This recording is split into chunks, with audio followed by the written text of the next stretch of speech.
In this video, I'm breaking down some of the fundamental concepts that are the foundation for all of art and graphic design. There's nothing that will help you develop your ability faster than investing heavily in the real skill of design, which is your ability to see and understand visual relationships. This video is a very basic introduction to design. If you're interested in expanding your knowledge of the subject, I've left a list of what I consider to be the essentials in the comments below. Oh, and as a bonus, we have the master Matisse here. He's going to inspire us with some of his insights. Right, Matisse? Yes, very much so, that is right. Yes, and don't forget to like and subscribe. Design are the elements line, texture, space, color, and shape, combined with the principles unity, scale, rhythm, balance, and emphasis. Contrasts are the most basic component of design. Contrasts are how we distinguish things. Much of design boils down to the study of contrast. It's what Matisse meant when he said, one color is a note, two colors is a chord, and a light. All he really means is that you know the true quality of an element by its association with a dissimilar element. If a design isn't working formally, the answer always lies in the examination of one or more of these relationships. It sounds pretty simple so far, right? In the next section, we'll take a look at a specific example. Let's take a look at this circle. Is it big? Is it small? I guess you could say from the edges of the composition that it's medium. But what if we added another circle next to it? That's definitely better. Now we can at least distinguish that one is big and one is small. But what if we take this idea even further? What if we made the big circle really big? I think that's a much stronger contrast. But what if we really want to illustrate the concept of contrast of scale? Can we take this even further? Let's see. What if we made the big circle as big as possible using the edges of the composition and the little circle really tiny? I like that a lot, much more dramatic. Using these elements and principles, what else can we create? Here we have some basic shapes with no real relationship to each other or the page. We can unify them by simply bringing them in proximity and orienting them by direction.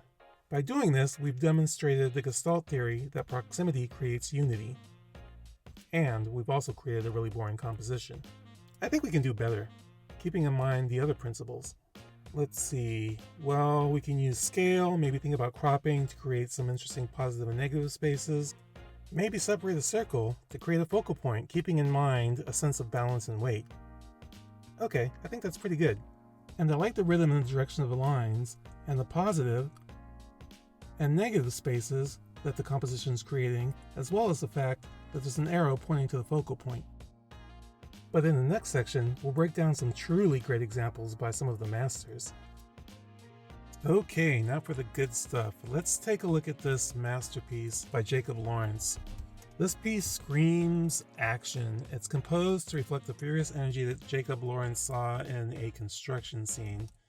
Looking at it, there's nothing accidental here, which isn't to say that it was a formula, but it has an improvisational feel that's a bit of an illusion, I would argue.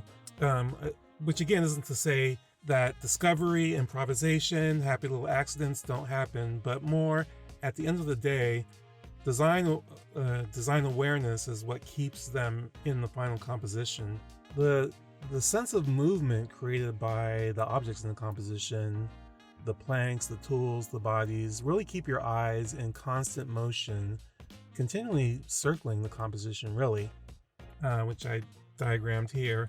And when we say lines, we don't necessarily mean lines drawn by a pen, but we mean implied direction or dominant contour, as in the backside of this construction worker, which leads up to the hammer.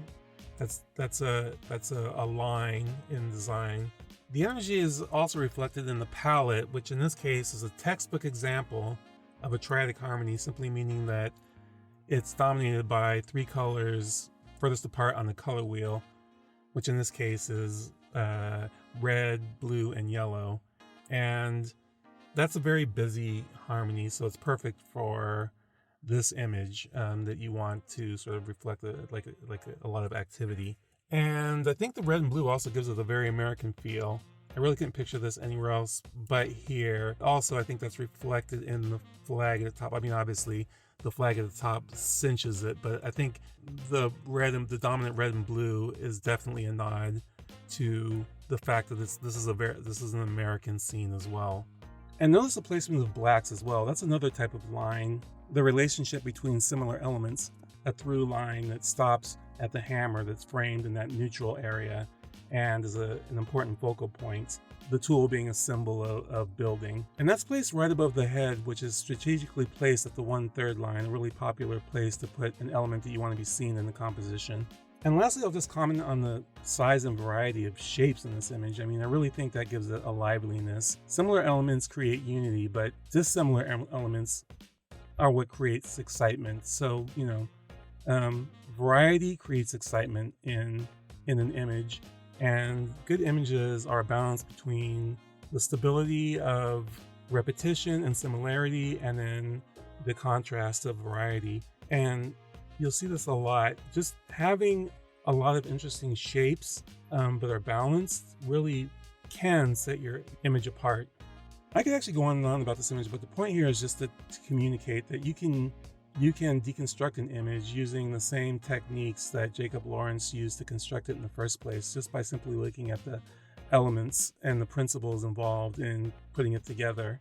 And also just to hopefully convince you of the fact that these images don't just happen. The illusion is that they look like they just happen, but in actuality, there's a lot of thought that goes into the final outcome.